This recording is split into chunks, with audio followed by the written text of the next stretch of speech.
दूसरी एक स्पेस है जो आप बहुत अच्छी तरह समझते हैं, और अब उसमें कई एक बार तो बहुत बड़ा केमिकल्स और स्पेशलिटी एग्रो वगैरह में पैसा बना, बहुत बड़ा वैल्यू क्रिएशन का टाइम था, फिर 2-3 साल के लिए वो साइडवेज हो गए क्योंकि सप्लाई चेन इश्यूज वगैरह वगैरह।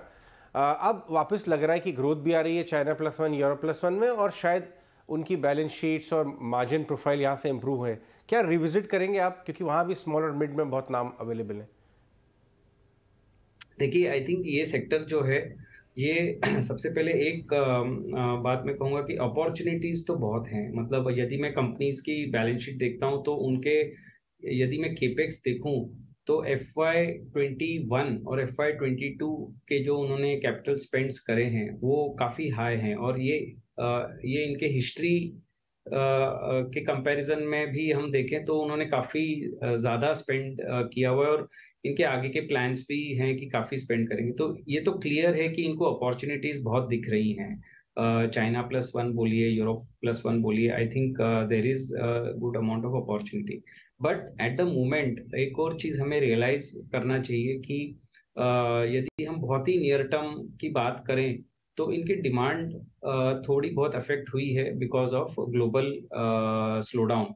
और एक्चुअली जो हम यदि इनका मिक्स देखें तो ब्रॉडली कई सारी कंपनीज है जिनका एक्सपोर्ट्स एज अ परसेंट काफी हाई है, तो they are also exposed to the global outlook in a way. तो ऐसा मेरा मानना है कि वैल्यूएशंस इन ये कंपनीज के हमने देखे हैं कि सिंगल डिजिट पी से ये लोग almost consumer type of valuations पे आ चुके हैं। और यदि एक दो क्वार्टर का स्लो डाउन बना रहता है बिकॉज ऑफ ग्लोबल रिसेशन, तो there is some amount of short term valuation risk.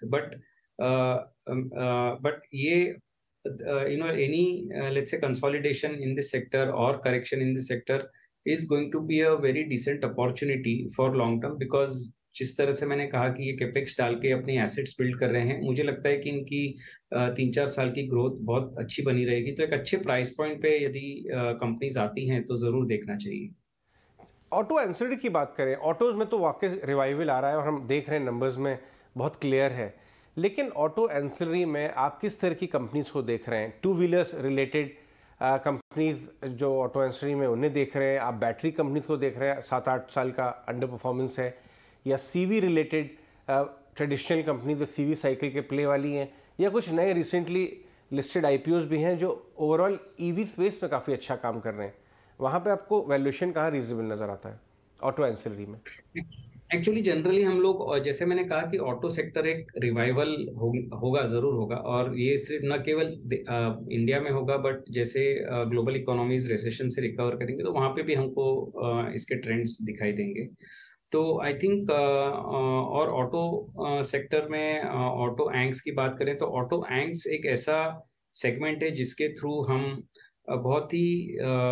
बहुत ही अच्छी इंजीनियरिंग प्रोग्रेस रखने वाली कंपनीज खरीद सकते हैं, जिनका न केवल भारत देश में अच्छा उनकी क्वालिटी मानी जाती है, बट ग्लोबली एक्सेप्टेंस बहुत अच्छा है क्योंकि ये लोग ग्लोबल सप्लाई करते हैं। तो वहाँ पे जो इनके क्वालिटी चेक्स क्लियर करना है ये इजी नहीं होता है। तो आई थिंक सबसे बड़ी बात है कि ऑटो एंक्स के थ्रू हमें high quality manufacturing companies play करने का मौका मिलता है।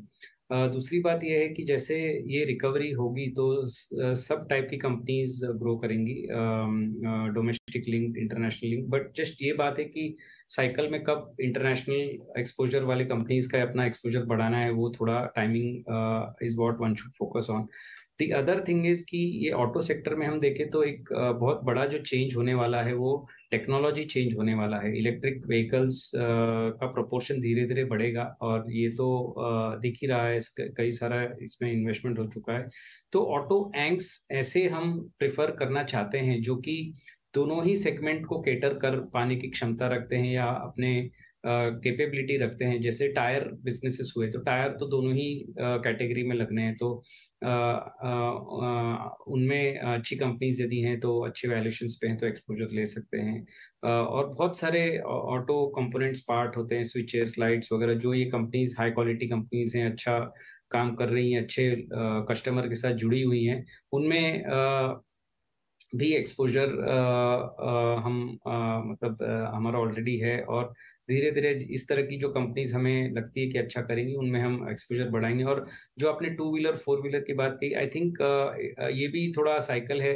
जैसे ऐसा मानना है कि अभी पैसेंजर व्हीकल और कमर्शियल व्हीकल का आउटलुक इंडिया में ठीक है, ग्लोबली पैसेंजर व्हीकल का आउटलुक ठीक है, और सीवी का आउटलुक थोड़ा शायद स्लो हो सकता है। तो आई थिंक ये सब थोड़े डिमांड पैटर्न को मद्देनजर रखते हुए आई थिंक कंपनीज को सिलेक्ट करना उचित है।